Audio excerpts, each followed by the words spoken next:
Hi friends, இன்றைக்கி என்னோட makeup artistry கோர்ஸோட 5th portfolio தான் இன்றைக்கி நடக்க போகுது. அதாவது 5th போர்ட்ஃபோலியோவில் நான் என்ன லுக் பண்ண போகிறேன்னு பார்த்தீங்கன்னா என்கேஜ்மெண்ட் லுக்கு தான் பண்ண போகிறேன். ஸோ என்கேஜ்மெண்ட் லுக்கு தான் எல்லாத்தையுமே பண்ண சொல்லியிருந்தாங்க. ஸோ அதை தான் நான் பண்ணிக்கிட்டு இருக்கேன். ஸோ மேக்கப்புக்கு வந்து ஹேரை ஃபஸ்ட்டு நான் க்ரிம் பண்ணி முடிச்சிட்டேன். அடுத்து வந்து ஃபேஸ் மேக்கப் வந்து ஸ்டார்ட் பண்ணிட்டேன். ஸோ ஃபேஸ் மேக்கப் வந்து ஃபஸ்ட்டு ஃபேஸை வந்து ப்ரிப் பண்ணிவிட்டு இப்போது வந்துட்டு ஐஸ்க்கு வந்துட்டு கன்சிலர் காம்பேக்ட் பவுடர் போட்டுட்டு நெக்ஸ்ட் வந்து ஐஷேடோ போட வந்து ஸ்டார்ட் பண்ணிட்டேன். ஸோ மேம் வந்துட்டு இன்றைக்கி ஐஷேடோ வந்து நல்லா இருக்குது அப்படின்னு சொல்லியிருந்தாங்க.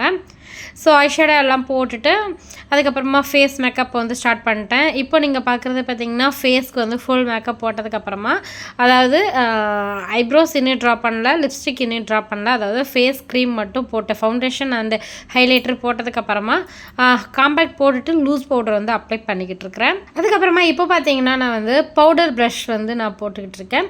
Already cream blush and cream contour வந்து போட்டாச்சு. இப்போ ஃபைனலாக வந்துட்டு பவுடர் காண்டூர் அதுக்கப்புறமா பவுடர் ப்ரஷ் வந்து போட்டுட்ருக்கேன். ஸோ என்னோடய மேக்கப்லாம் முடிச்சதுக்கப்புறமா என்னோடய ஃபைனல் அவுட்புட் இது தாங்க. இந்த லுக் உங்களுக்கு பிடிச்சிருந்துச்சு அப்படின்னா கீழே கமெண்ட்ஸில் சொல்லுங்கள். அண்ட் உங்களோட பிக் டேக்கு என்னை புக் பண்ணணும்னு நினச்சிங்க அப்படின்னா ஸ்க்ரீனில் தர்ற வாட்ஸ்அப் நம்பருக்கு நீங்கள் வந்துட்டு மெசேஜ் பண்ணி உங்களுக்கு என்ன டீட்டெயில் வேணுமோ நீங்கள் வந்து கேட்டு தெரிஞ்சுக்கலாம். உங்கள் பட்ஜெட்டுக்கு ஏற்ற மாதிரி நான் வந்து அழகாக நீட்டாக நான் வந்து மேக்கப் பண்ணி கொடுப்பேன். தேங்க்யூ.